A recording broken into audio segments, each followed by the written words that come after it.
대림절 첫 번째 주간을 저희들이 맞이하고 있습니다. 아직 다 끝나지도 않았는데, 대림절이 다 끝나지도 않았는데, 아주 스펙터클한 지금 한 주간의 시간들을 보내고 있습니다. 그렇죠. 우리는 지난주에 이제 하나님의 경륜에 대해서 이야기를 나누었습니다. 주일 예배 때 경륜에 대한 이야기를 나누었는데요. 하나님의 경륜이라고 하는 것은 무엇이냐면, 하나님이 이 땅을 경영해 나아가시는 방법이에요. 하나님이 이 땅을 경영해 나아가시는 방법이 뭐냐면 성육신이에요. 좀 더 구체적으로 말하면 그분이 우리 가운데 오시는 겁니다. 그분이 우리 가운데 오셔서 하나님의 일들을 하시는 것, 하나님의 이야기들을 풀어 가시는 것이 하나님의 경륜이에요. 자, 그러면서 사가랴 제사장에 대한 이야기를 나누었습니다. 사가랴는 그의 가정의 아내가 엘리사벳이었고요. 엘리사벳은 아이가 없었습니다. 근데 아이가 없었을 뿐만 아니라 두 사람 다 나이가 많았습니다. 아이가 없을 뿐만 아니라 나이가 많았고, 그러니까 아이를 가질 수 없는 컨디션인 거죠. 근데 지금도 마찬가지지만 그것은 그 두 사람에게 뿐만 아니라 많은 사람들에게, 그의 가족들에게 다 수치가 되었던 거죠. 자, 그러면 그들의 기도는 무엇이었을까라고 우리는 생각해 보는 거죠. 그들은 하나님께 아이를 구하는 기도를 드렸을 수 있습니다. 지금도 마찬가지죠. 우리가 아이가 없거나 재물의 필요가 있거나 어떤 문제에 닥쳐지면 제일 먼저 기도하는 것은 그 기도를 하는 거예요. 우리의 결핍, 우리의 원함, 우리의 바람, 이런 기도를 하는데 하나님께서는 그 기도를 들으셨을 뿐만 아니라 하나님께서 정말 그 사람들을 통해서 일하고자 하심이 있었던 거죠. 자, 그런데 사가랴가 아까 제사장이라고 말씀을 드렸습니다. 하나님 앞에 그의 순서가 되어서 직무를 행하려, 다시 한번 이야기하자면 하나님 앞에 예배하고 제사 드리러 들어갔던 그때의 사가랴의 기도는 무엇이었을까? 우리는 그것을 하나님 앞에 계속 생각해 봐야 되는 거죠. 하나님, 이런 필요가 있습니다. 이런 필요가 있습니다. 이런 필요가 있습니다. 우리의 필요를 쭉 나열하는 기도가 아니라, 지금 사가랴가 살았던 그 시대는 400년간 하나님의 음성이 들리지 않았고, 하나님의 메시지가 다가오지 않았고, 선지자도 없고, 그리고 예언자도 없고, 그리고 하나님의 말씀이 그들에게 들리지 않았기에 그들은 메시아를 기다리고 있었습니다. 정치적으로, 군사적으로, 사회, 문화적으로, 시대적으로 그들은 끊임없이 메시아, 이 상황들을 온전히 해결해 주실 그 메시아를 기다리고 있었던 거죠. 메시아라는 뜻은 무엇이냐면 기름 부음 받은 자예요. 그러니까 어떤 기름을 부었을까? 우리가 요즘 성령 충만으로 기름 부어주십시오 라고 얘기하는 그 기름, 나에게 기름 부어주셔서 능력 가운데 사역하게 해주십시오 라는 기도가 아니라 하나님의 마음을 가져서 이 땅에 하나님의 뜻을 풀어낼 수 있는 사람, 다시 말하면 구원과 능력과 은혜를 나타낼 수 있는 사람. 바벨론의 포로 가운데 그들이 노예로, 종으로 구원받지 못하는 삶을 살아가고 있었을 때 하나님 이방 왕을 통하여서 그들을 구원해요. 하나님께서 지금 그렇게 일하시기를 원한다는 거예요. 그렇게 일하시기를 원하신다는 거고요. 하나님은 사가랴의 기도에 응답하셨습니다.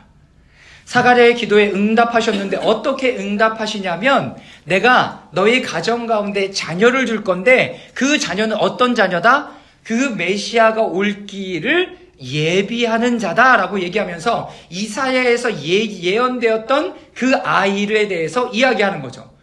나는 지금 무엇에 대해서 기도하고 있어요? 하나님, 이 나라 인민족의 구원과 회복과 치유에 대해서 기도하고 있는데 하나님 뭐라고 말씀하시는 것이냐면, 너의 가정을 통해서 내가 일할게.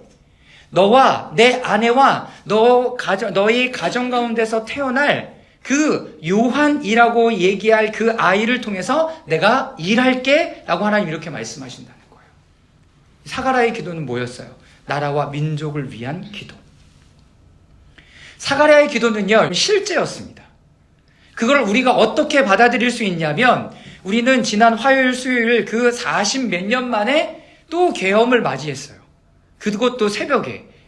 뭐 11시부터 해갖고 새벽 1시까지 이 2시간의 계엄의 상황을 맞이했죠. 여러분, 실제였어요.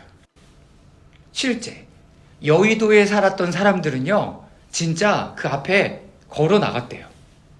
실제로 맞닥뜨리는 거예요. 자기가 탱크나 장갑차 왔으면 정말 혼비백산했을 거래요. 여러분, 그게 실제가 되는 거예요. 점점 더 가까이 오죠. 어떤 것들이? 이런 민족적인 일들이 더 가까이 다가오고 있다는 거예요. 사가랴가 맞이했던 그 상황과 똑같은 그런 영적인 컨디션 안에서 영적이고 그리고 정치적이고 민족적이고 시대적인 그 모든 수치 가운데 우리가 맞닥뜨리고 있는 거죠. 우리의 기도가 무엇이었을까요? 여러분, 지금 대림절에 기도를 하고 있는 사람들은 그 기도가 바뀌어지지 않아도 돼요. 왜? 나라와 민족을 위해서 기도하고 있었으니까. 하나님, 우리 가운데 우리의 수치를 없애주십시오. 우리의 장막을 새롭게 해주십시오. 라는 기도 가운데 하나님의 경륜을 써나가는 사람들에게는 이것이 당황스럽지 않아요. 왜? 준비하고 있었으니까. 그런데 그렇지 않았던 사람들에게는 내가 지금 뭘 위해서 기도해야 되지? 당황스러울 수밖에 없는 거죠. 사랑하는 여러분, 이 하나님의 시즌을 온전히 살아가는 여러분들 될 수 있기를 주님의 이름으로 축원합니다. 그냥 단순히 아기 예수님이 오시는 그때구나가 아니라 제가 여러분들에게 나누었던 하나님의 메시지는 뭐예요? 우리는 그 아기 예수님을 받아들일 준비를 하면서 금식과 기도와 예배의 시간들을 보내는 거죠. 이번 주 주일에 함께 나눌 것은 뭐냐면 마리아를 통해서 그가 어떻게 예수님이 그 아이 이 시대 가운데 태어나게 하는가를 준비하고 맞이하고 받아들이는가를 보게 될 것입니다. 우리의 삶에 뭘 바꿔야 되냐면 삶의 방식을 바꿔야 돼요. 삶의 방식을 바꿔야 돼요. 지금 보니까 조금 바꿔진 사람들이 있죠. 그런 똑같은 상황 가운데 40 몇 년 전에 있었던 그 사건과 똑같은 상황이 펼쳐졌고 군인들을 통해서 동원함에도 불구하고 제대로 생각에 바친 사람들은 어떻게 반응해요? 나는 여기에 동조하지 않으리라 라는 생각들을 한다고요. 이것이 올바른지 올바르지 않은지를 생각하게 된다고요. 45년 동안 이거밖에 못 온 거예요. 못 온 거예요. 그러나 백성들은, 우리의 국민들은 다르죠. 어디로 뛰어가? 국회의사당으로 뛰어가고 여의도로 뛰어가는 일들이 일어나고 있는 거죠. 여러분, 생각해야 돼요. 내가 이 시대를 어떻게 받아들이고 나는 그리스도인으로 어떻게 살아갈 것인가. 여러분, 받아들이고 생각하려면 우리의 삶의 패턴을 바꿔야 되는 거죠. 지금 하나님께서 우리에게 그 부분들을 요청하고 계시는 거예요. 그냥 지나가는 삶이 아니에요. 실제예요. 그러면 예수님이 오시는 것도 실제가 되겠죠. 우리의 마음 가운데. 이렇게 받아들이는 그곳이 있었다면 여러분들의 마음의 한 중심에 예수님의, 아기 예수님의 생명이 우리 가운데 부어지기 시작할 거라는 거예요. 어느 한 부분이 또 살아날 거라고요. 어느 한 부분이 회복되기 시작할 거라고요. 여러분, 그 일들로 말미암아 여러분들을 통하여 나라와 민족을 회복하고 치유하시기 시작하실 거예요. 나를 사용하신다고요? 네. 여러분들의 가정을 사용하신다고요? 네. 여러분들의 자녀를 사용하신다고요? 네. 맞아요. 하나님은 그렇게 일하셨어요. 하나님 그렇게 제가요? 제가 될까요? 아니요. 준비하고 있는 하나님의 사람들을 통해서 하나님께서 일하셨어요. 오늘 함께 나눌 이야기는 성육신으로 오신 사랑 세 번째로 나를 위해서 성육신하신 예수님, 우리를 보내기 위해서 오신 예수님.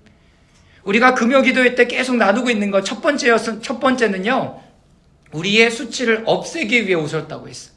아이를 낳지 못하는 것, 청년 실업, 그리고 이 나라 이 민족의 정말 이상한 일들, 받아들일 수 없는 일들, 그리고 종교계도 마찬가지고 이런 많은 일들 속에서 우리의 수치, 이거 모든 것이 우리의 수치임에도 불구하고 모르는 척했던 것 안에 실제가 다가왔어요.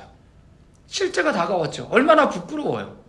전 세계에서, 일본에서, 그리고 미국에서, 영국에서, 전 세계에서 한국의 원화 가치가 뚝뚝뚝뚝 떨어지고 있고 그런 일들이 계속 실질적으로 일어나는 거. 그거에 대해서 우리가 그 영향을 받고 있는 거죠. 우리의 장막을 재건하러 오신 하나님은 어떤 분이에요? 우리의 무너진 장막, 무너진 예배의 모든 처소들을 회복하게 하시고 자유케 하시고 다루실 뿐만 아니라 더 근본적으로는 하나님과의 교제와 관계가 회복되어 있기를 주님께서 원하시는 거죠. 하나님께서 이걸 회복시키시는 거예요. 여러분들의 예배, 하나님과의 관계가 회복되는 겁니다. 자, 그리고 오늘은 우리를 보내기 위해서 오시는 예수님이에요. 우리를 하나님께서는요, 그래, 너 잘 먹고 잘 살면 돼. 너 구원받으면 되지. 이것을 넘어서서 어떻게 나아가기를 원하냐면 우리를 보내시기를 원하세요. 아까 얘기했던 사가랴처럼 내가 너희 가정을 사용할 거야. 그리고 너의 아들을 사용할 거야. 그리고 이 일들을 통해서 메시아가 오시는 길을 준비하게 할 거야. 이 일들을 하나님께서 하시기를 원하신다라는 거예요. 받아들여야 되겠죠. 깨어 있어야 되겠죠. 자, 예수님은 성육신 하셨습니다. 그리고 예수님은 아버지 하나님으로부터 이 땅에 보내심을 받으셨습니다. 마찬가지로 그분은 그분의 나라에서 그분과 함께 일하도록 누구를 보내세요? 나를 보내는 거예요. 하나님, 쟤를 보내세요. 제가 준비된 것 같아요. 그게 아니라 하나님께서 나와 함께 일하기를 원하시는 거예요. 자, 요한복음 17장 18절 말씀 다 같이 한번 읽어보도록 하겠습니다. 아버지께서 시작. 아버지께서 나를 세상에 보낸 것 같이 나도 그들을 세상에 보내었고. 하나님께서, 아버지 하나님께서 예수 그리스도를 이 땅에 보내신 것처럼 예수 그리스도는 우리를 보내기를 원하세요. 근데 하나님 여기야 좋사오니 라고 얘기하면 안 돼요.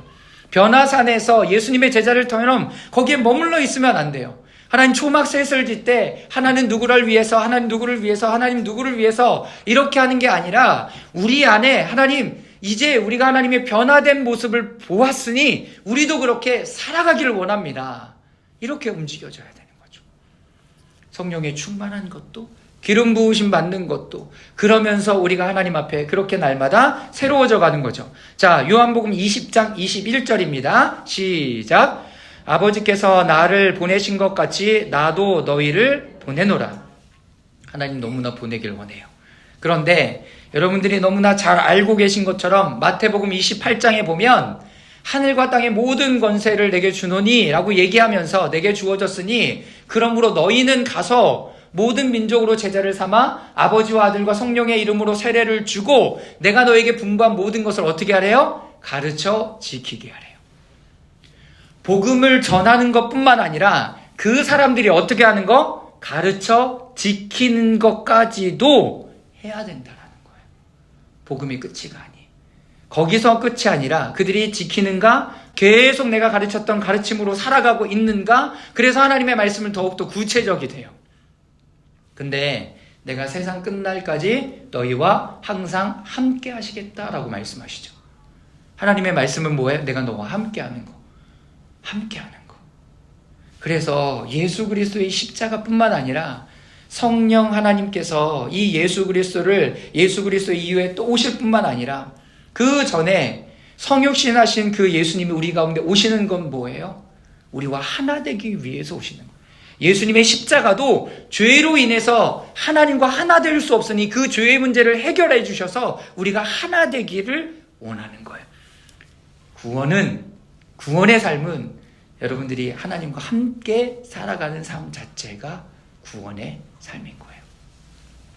오늘날 교회는 선교를 그 적절한 위치에 두고 있지 않으며 그 개념이 교회 가운데 그리 확산되어 있지도 않습니다.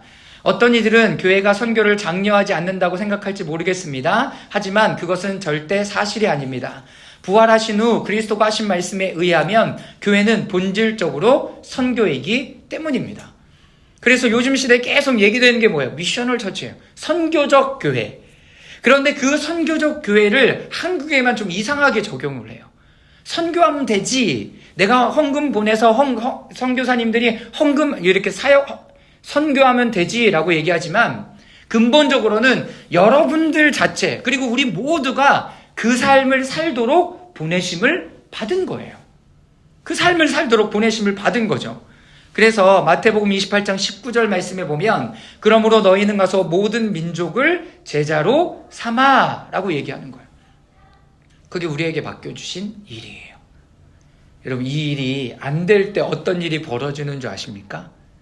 안 될 때 점점 하나님을 믿는 숫자들이 줄어들어. 제가 최근에 느끼는 게 그거예요. 최근에 느끼는 거. 왜 청년 실업이 이렇게 많이 일어나지? 그래서 오늘 함께 나누겠지만, 청년 세대가 지금 이 세대 가운데 품어야 될 마음이 있어요. 품어야 될 마음. 직업엔 귀천이 없대. 그런데 품어야 될 마음이 있어요. 내가 하나님께서 허락하신 그 일들, 어떤 일이라도 잘 감당해야 되겠다? 그런데 왜 이렇게 마음을 쏟지 못하고 있어요? 내가 이 직장을 얻을 때 들였던 이런 기회비용이 내가 이 직장에 들어가서 얻는 비용보다 너무 작은 거야. 그러니까 내가 여기 다녀야 되나? 이런 고민을 하고 있는 거죠. 또한 그들을 뿐만 아니라 직장의 오너나 그리고 이사나 이런 사람들의 마인드들도 마찬가지예요. 네가 이만큼 일했으니까 이만큼 가져가라. 그런데 성경적인 논리는 다르거든요. 하나님은 모두 다 똑같이 주기를 원하는 거죠. 네가 일한 만큼이 아니라 어떤 만큼 필요한 만큼 주기를 원하시는 게 하나님의 마음이라는 거예요. 여러분, 그런 부분들을 어디서 배울 수 있습니까? 죄송하지만 교회 공동체에서 배워야죠. 근데 점점 악순환이에요. 어떤 것이 직장을 구하기 위해서 취준생으로 열심히 공부하려면 교회를 좀 빼먹고 공부해야 되거든. 그러니까 하나님의 말씀을 들을 수가 없어요. 이게 악순환이 되는 거죠. 점점 그러다 보니까 로마서 12장 1절과 2절에서 나온 이 세대의 풍조를 따라가는 거죠. 그리고 CEO나 이런 이렇게 사장들도 마찬가지죠. 그 안에서 어떻게 내가 이 회사를 경영해야 되는가, 내가 그것을 어디서 받아들여야 되는가를 듣지 못하는 거죠. 가정에 대한 이슈도 마찬가지.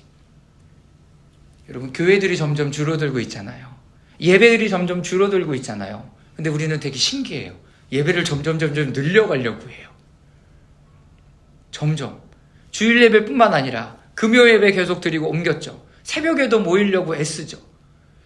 하나님의 만나는 그 시간들이 늘어가면 늘어갈수록 우리는 점점 하나님을 향한 그 본질로 향하여 갈 수 있게 돼요. 한국교회가 어떤 때부터 쇠퇴했는 줄 아십니까? 오후 예배가 줄어들기 시작했을 때, 저녁 예배가 없어지기 시작했을 때, 오후 예배가 없어지고 청년 예배로 대체하기 시작하면서 토요일 날 모이던 청년들의 모임이 주일로 옮겨지면서 다 내주고 있는 거예요. 다 내주고 있는 거예요. 그러다 보니 정말 예배 안에서 해야 된 일을 못하고 빨리 예배 드리고 어디 가요? 놀러 가죠.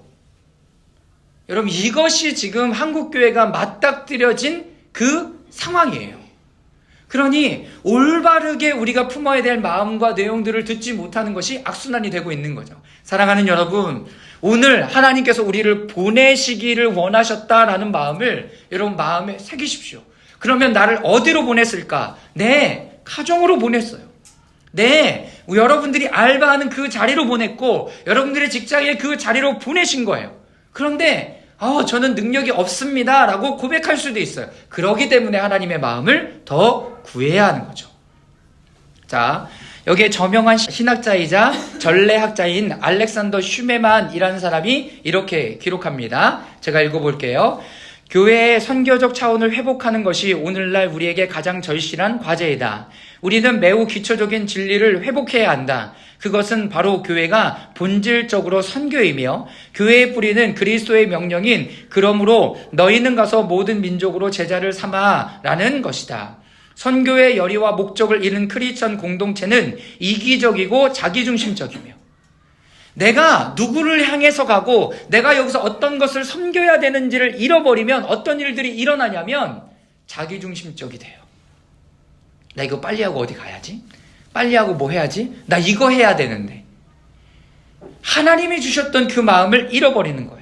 본질적인 것을 다시 회복하기를 주님은 너무나 원하시는 거죠. 선교의 열의와 목적을 잃은 크리스천 공동체에는 이기적이고 자기중심적이며 구성원들의 영적 필요를 채우는 일로만 스스로 제한하며 하나의 국가나 사회, 특정 집단 사회 또는 인종 집단하고만 자신을 동일시할 것이다. 이게 무슨 말인지 아시죠? 동일 집단. 여러분 이거 어디서 나오는 줄 아세요? 이게 로마 시대에 있었어요. 동일 집단. 이게 또 어디 있는 줄 아세요? 북한에 있어요. 동일 집단. 우리도 모르게 그걸 가져다 쓰고 있는 중인 거예요. 여러분 기가 막히죠? 여러분들이 너무나 좋아하는 사랑의 불시착 아시죠? 저희 이렇게 목사님들 공동체에 누가 계시냐면 탈북민 목사님들이 두 분이 계세요. 한 분은 누구냐면 선동원이었어요. 근데 또 한 분, 그분의 남편은 군인이었어요. 군인. 그래서 사랑의 불시착 보셨냐고 그랬더니 잘 봤다고. 그런데 방송국에 엄청나게 항의했대. 무슨 항의를 했냐면 북한은 철저하게 계급사회이기 때문에 장교와 사병이 같이 절대로 밥 먹는 일이 없대요. 장교인 그 집에 가서 함께 밥을 먹고 교제하고 이렇게 된다? 이건 말이 안 되는 거라는 거예요. 그러니까 여기 보면 또래 집단, 내가 그냥 특정 집단 그리고 진종 집단하고 자기를 동일시하는 거예요. 여러분 이것이 북한에 있어요. 이게 교류가 안 되는 거예요. 우리나라에도 있었죠. 양반과 상농. 이것이 없어졌잖아요. 그러므로 말미암아서 누구나 다 얘기하고 대화할 수 있는 이런 것이 돼요. 근데 또 사회가 발전하면 발전할수록 이런 일들이 벌어져요. 근데 이것이 교회에서도 이루어진다라는 거예요. 기가 막히죠. 서로가 찾아가서 이야기할 수 있고 받아들일 수 있고 같이 밥 먹고 교제할 수 있다라는 것은 엄청나게 좋은 일들이 펼쳐지게 하시는 거예요. 사랑하는 여러분, 내가 특정 집단하고만 지금 교제하고 있습니까? 경고하시는 거죠. 자, 계속 읽어보겠습니다. 그것은 공동체가 영적 타락과 죽음으로 나아가는 길이다. 너무 정확하게 써있네요. 영적 타락과 죽음으로 나아가는 길이다. 그리스도의 본질적 영적 필요는 정확히 말해 가능한 한 많은 사람과 생명과 진리를 나누고 궁극적으로는 전 세계와 그것을 나누는 것이다. 그리스도인의 본질적인 영적 필요, 나누는 거예요. 하나님의 사랑을 나누고요. 그것이 내 안에 크게 있던 적게 있던 많게 있던 여러분 그것은 중요한 것이 아니라 나누는 거예요. 그래서 여러분들이 들은 말씀들을 들은 내용들을 나누세요. 지금은 이런 시즌입니다. 지금은 이렇게 기도하는 겁니다. 첫 번째 초를 켜십시오. 이런 이야기들. 그 대림절을 준비하는 거죠. 여러분 우리의 마음에 이렇게 나누어 가는 거예요. 자, 그러므로 선교는 세상에 있는 교회들의 유기적인 필요이자 과제입니다. 즉 주님의 초림과 재림 사이의 역사에서 교회가 존재하는 진정한 의미입니다. 다시 말해서 기도의 교회의 역사의 의미가 되는 거죠. 하나님께서 우리들을 이렇게 이 역할로 하나님께서 부르신 거죠. 자, 오늘날 우리 교회는 두 가지 커다란 도전에 직면해 있으며 교회는 어깨 위에 놓인 책임을 반영합니다. 그것은 교회 안에 각 개인인 바로 우리의 책임입니다. 두 가지 도전은 다음과 같습니다. 첫 번째, 우리는 하나님에 대한 그 어떤 믿음이나 선언이나 영적 원리들을 없애거나 배척하려는 세속 접근과 맞서고 있습니다. 영적인 어떤 것들을 계속 없애려고 해요. 하나님 앞에 나아가는 시간들을 계속 줄여가요. 여러분들이 하나님 앞에 나아가는 시간들을 점점 늘려갈 수 있기를 바랍니다. 자, 두 번째, 또 다른 대적은 교회 안에서 오는 자유주의와 상대주의를 주장하는 자유주의적인 접근으로 나타납니다. 내겐 자유가 있다라는 거죠. 어떤 자유? 하나님께서 나에게 자유의지를 주셨는데 왜 이 자유를 사용하지 못하게 하냐고 계속 이야기하면서 이걸 어디로 가져가요? 동성애, 낙태, 결혼서약과 언약에 헌신하지 않는 것, 가족의 구조를 깨는 것으로까지 나아가고 있다라는 것. 점점 해체되는 거죠. 그래서 점점 더 하나님의 방식과 그리고 성령의 역사, 성경적 삶으로 가득 차 있고 그리고 초대교회 전통을 계속 유지하는 분별력 있는 영성이 필요한 거죠. 하나님 앞에 계속 나아가는 물리적인 시간들을 가져가요. 지난주에도 얘기했잖아요. 지금이 더 성령 충만할까요? 아니면 예수님 시대가 더 성령이 충만할까요? 똑같을 수 있죠. 그러나 그들이 하나님의 말씀을 더 보고 기도하는 것에는 더 많이 마음을 들여 나가고 있었다는 거예요. 우리는 그 부분들을 회복할 필요가 있습니다. 자, 여기 요한복음 3장 34절 말씀 다 같이 한번 읽도록 하겠습니다. 시작. 이는 하나님의 성령을 한없이 주심이니라. 하나님의 성령을 끊임없이 우리 가운데 부어주시길 원해요. 사도행전 2장부터 성령의 강림 이후에 성령님이 어느 때 역사하시는지 여러분들과 몇 번을 나누었습니다. 하나님이 생각을 주시니까 또 나눠야 되겠죠. 하나님의 말씀을 전하고 있을 때 성령님이 듣고 있는 사람들에게 임합니다. 그리고 이 말씀을 전하고 있는 저에게 임해요. 그리고 누구에게? 병든 자들을 위해서 서로가 기도할 때 성령님이 임해요. 그리고 성령을 받기를 위해서 기도하는 사람에게 기도해 줄 때 기도하는 사람에게 또 받는 사람에게 성령님이 임해요. 여러분, 그렇다면 우리는 날마다 성령님과 동행할 수 있는 컨디션을 스스로 만들어갈 수 있는 거예요. 또 한 가지 중요한 건 뭐예요? 성령의 역사와 성령의 충만함은 감정적이기만 하지 않습니다. 내 마음에 뜨거움이 느껴졌어요. 내 등이 뜨거움이 느껴졌어요. 머리가 시원해졌어요. 내가 시원한 바람을 느꼈어요. 이런 것도 성령이 역사하시는 굉장히 중요한 지표고 표시예요. 방언을 한다거나 손이 떨린다거나 여러분 그런 것도 마찬가지죠. 그러나 그런 것들로만 하나님이 임하시는 것이 아니라 정말 우리 가운데 정확하게 명철한 지혜로 임하여 주시기도 하고, 그리고 정말 하나님의 말씀으로 깨끗하게 우리 가운데 임하시기도 해요. 분명하게. 정말 날카로운 이성을 가지고 하나님의 말씀을 분별할 수 있는 힘을 허락하시기도 한다는 거예요. 여러분, 그렇기 때문에 이 양면성을 가지고 내가 그런 뜨거움만 구하고 있는가? 아니면 내가 진짜 아는 것으로만 거기에 머물러져 있는가를 보는 것도 굉장히 중요한 거죠.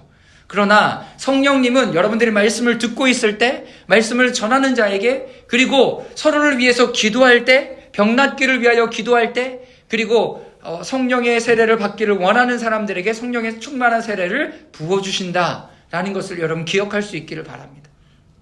그래서 말씀을 내가 듣는데 내가 말씀을 왜 듣지? 주님과 교제하기 위해서. 계속 그것 가운데 나아가는 거죠. 우리가 주목해야 할 최근의 통계가 있습니다. 1960년도에 미국과 캐나다, 유럽과 호주, 서구 기독교인들은 이전 세계의 인구의 4분의 1을 차지했습니다. 이전 세계 인구의 4분의 1.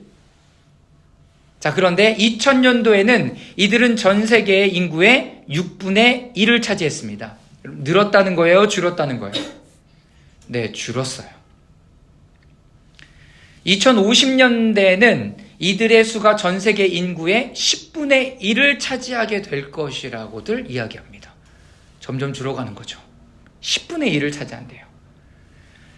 이렇게 가다가는 21세기가 끝나는 2100년도에는 서구 기독교인들이 더 이상 존재하지 않을지도 모릅니다. 이 안에서 가장 맞닥뜨리게 다가오는 위협의 세력이 누군지 아세요? 뉴에이지예요. 교회 안에도 너무나 많아요. 이런 거죠. 영적인 것들은 추구하지만 종교적이지 않은 거. 저 하나님은 믿어요. 그런데 어디는 안 가요? 교회는 안 가요. 그들이 신을 믿는 이유는 뭐예요? 마음의 평안함, 어떤 것들을 이루어냄, 여기에 머물러져 있어요. 그러나 여러분, 오늘 정확하게 정리하세요. 하나님을 믿고 내가 구원의 삶을 살아가며 공동체 안에 내가 주님과 함께 동행하는 일들은 가장 중요한 건 뭔지 아세요? 하나님과 교제하는 거예요. 내가 하나님과 교제하고 있는가? 하나님의 음성을 듣고 있는가? 하나님의 마음에 내가 함께 가고 있는가? 누구처럼? 사가랴처럼. 기도했던 사가랴도 천사가 방문했을 때 당황스러웠어요. 나에게 이렇게 말씀하신다고요? 당황스러웠어요. 내가 하나님의 사람이고 제사장이고 그럼에도 불구하고 천사의 방문이 너무나 당황스러웠어요. 그런데 유대에 이렇게 문헌에 보면 그가 직무를 행할 때마다 천사의 방문이 여러 번 있었던 모양이에요. 그런데 왜 그날따라 얘기하는 것이 달랐을까요? 하나님이 지금 그 때가 된 거예요. 그 때가 된 거예요. 사랑하는 여러분, 지금 우리는 영적인 것을 추구하지만 종교적인 것들은 바라지 않는, 다시 말해서 모이기에 힘쓰지 않고 나는 혼자에 혼자 인터넷으로 예배드려. 나 혼자 기도도 해. 나 이런 거 잘해. 그리고 하나님 나에게 말씀하셔. 그리고 내가 이렇게 할 때 응답이 됐어. 나 마음이 편해졌어. 여러분, 이런 원리들을 계속 자신의 삶에 추구하고 있는 거죠. 아까도 말씀드렸지만 교회 안에서 들어야 되고 공동체 안에서 함께 새로워져 나아가야 되는 그런 이슈들을 다 잊어버리게 되는 거죠. 잃어버리게 되는 거예요. 사랑하는 여러분, 기독교에 철저하게 대적하는 또 다른 흐름에 자리를 내어줄 수 있어요. 그리고 교회 아닌, 목회자가 함께하는 모임이 아닌 그런 모임에 더 많은 사람들이 쏠려가요. 그것이 바로 우리가 맞닥뜨리고 지금 더 많이 일어나고 있는 일들이에요. 하나님 우리를 어떻게 하시기 위해 오셨다고요? 보내시기 위해서. 삶의 자리, 이 모든 것에서 하나님의 사랑과 마음을 나눠주기 위해서 우리에게 이 부르심으로 인도해 주시는 거죠. 놓치지 마세요. 잊지 마세요. 우리가 교회에서 함께하는 말씀을 읽거나 예배하거나 찬양하거나 사역하거나 이 모든 것들은 뭐와 연결되어 있어야 돼요? 내가 하나님과의 관계가 회복되고 새로워져 나아가는가, 이것 가운데 연결되어져 있는가를 반드시 확인해야 돼요. 그게 아니라면 멈춰야 돼요. 내가 자꾸 일로 나가고 있는가? 내가 자꾸 소진으로 나아가고 있는가? 여러분, 그렇다면 잠시 멈춰야 될 필요가 있어요. 자, 이것을 볼 때 우리가 이 땅에서 나그네로 살아가는 동안에 각자 받은 사명과 이 세대를 향한 책임을 다시 한번 생각해 보아야 될 때가 되는 거죠. 우리가 오늘 기도할 때는요, 오늘 말씀을 생각하면서 청년 실업의 주제를 조금 더 명확하게 듣는 시간을 갖기를 원합니다.